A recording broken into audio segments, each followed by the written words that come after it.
How's it going? Today we're going to be talking about my 3D printing journey, how it started, and how we got here today. So it all started for me back on January 6, 2023. So that means I've been 3D printing for 9 months almost now. So not a lot of time when you think about it, but the interesting thing is I've learned a lot in that amount of time, and I've spent a lot of hours doing it to where I think it's more the equivalent of doing this for a few years now at this point. I have this problem to where if I start a hobby or start digging into something, I feel like I have to perfect it almost, or at least obsess over it. I don't know if it's necessarily a perfection, but it's definitely probably not the healthiest in most cases, but you know, I pick up on a lot and I learn a lot very quickly because of that. So that's kind of the way 3D printing was. I started on January 6th, like I said. I think I got the Ender 3 S1 Plus after doing a ton of videos, or watching a ton of videos around printers. I wanted something that could print big, and I wanted something that was auto bed leveling and just was overall easy to use. I had that machine for probably, I don't know, maybe a week, if that.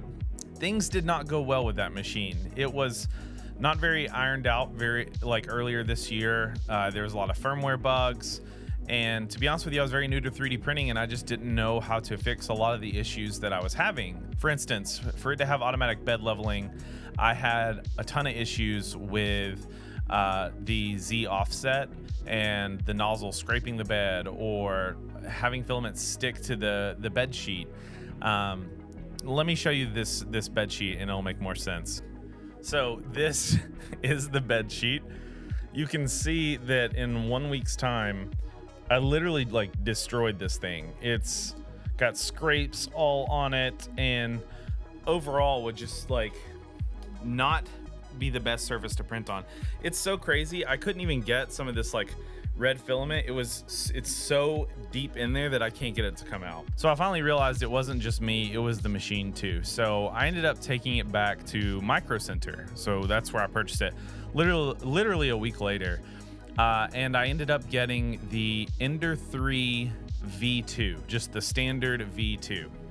And I knew it wasn't going to have all the bells and whistles, but I've heard good things. I heard it was reliable, and I could not say enough good things about the just standard base model Ender 3 V2. It is awesome.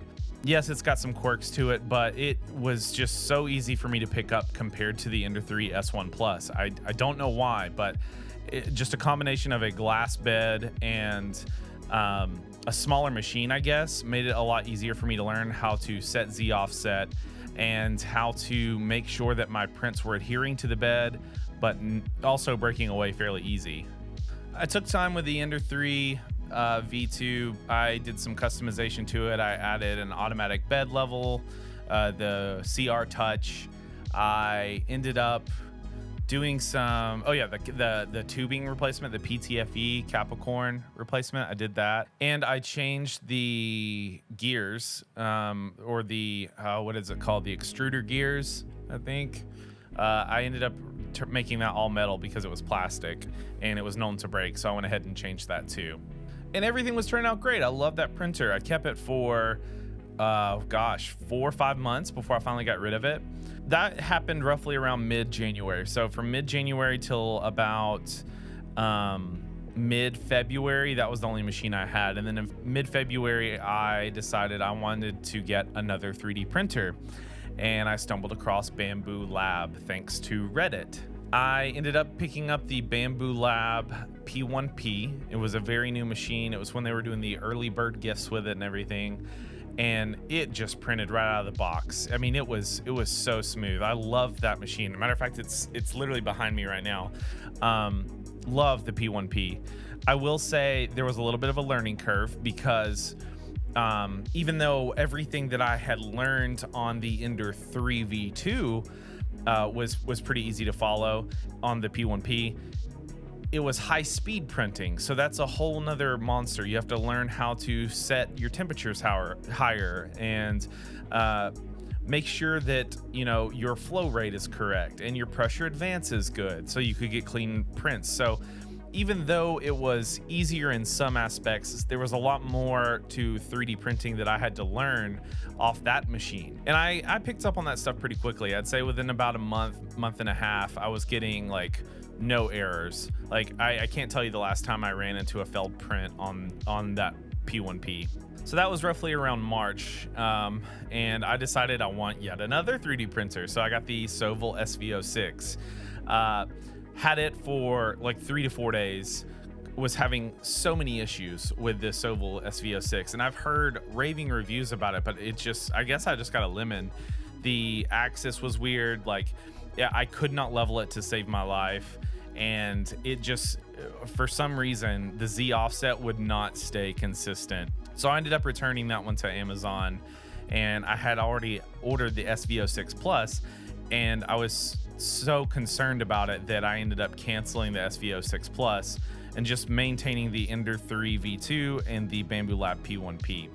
And during this time, I'm just printing random things around the house that I find online, whether that be from printables, things.com, Thingiverse. Those were the 3 that I used and still use to this day. That was going well, honestly. I loved having those 2 printers, and I kept the Ender 3 V2 and the P1P until about June. In May, I think it was May or June, I picked up the Peria MK4 and kept that for a few weeks.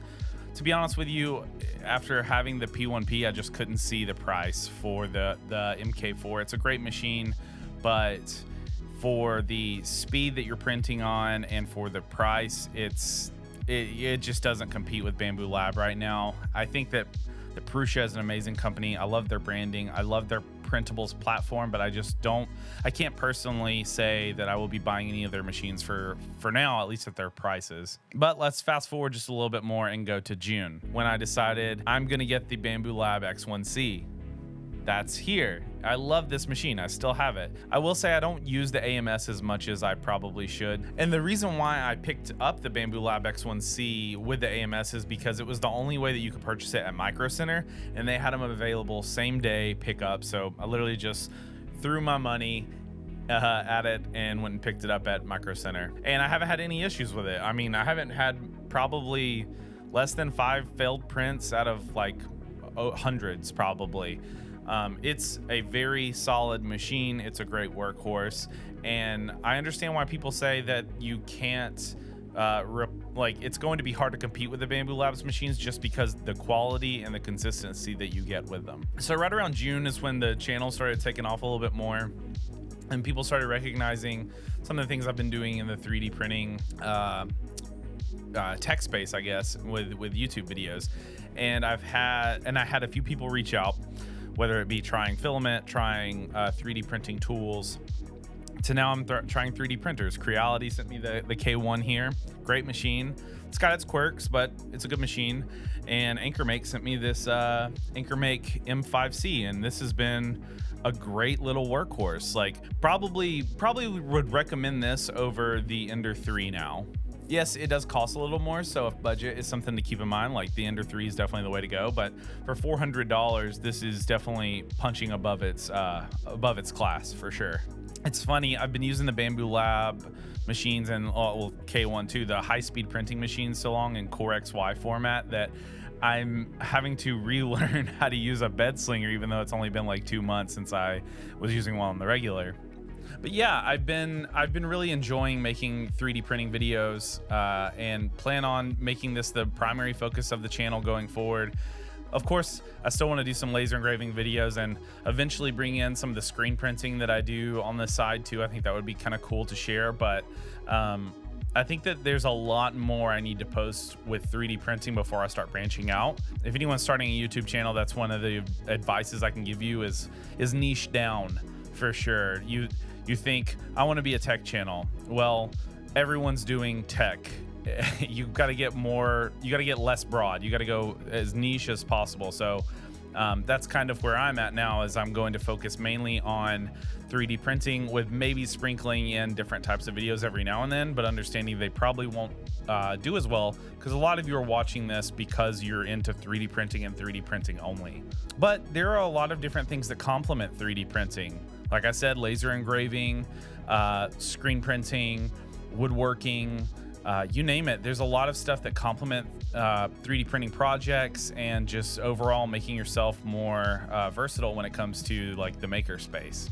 So that's where we are right now with my 3D printing journey. I've got a few more printers that I want to look at, be doing a ton of different videos, and hopefully collaborating with more people in this space. I'm really excited where 3D printing is going to take this channel, and you know what I'm going to be able to accomplish just with the things I'm making and the skills that I'm learning, 3D printing, CAD modeling, and yeah, applying it to daily life. So thanks for following this journey and hanging around and watching this video. I know it was very talk heavy, but yeah, I just figured it'd be nice to have a video that people could reference to understand like where this all started. So yeah, thanks for checking it out. We'll see you next time.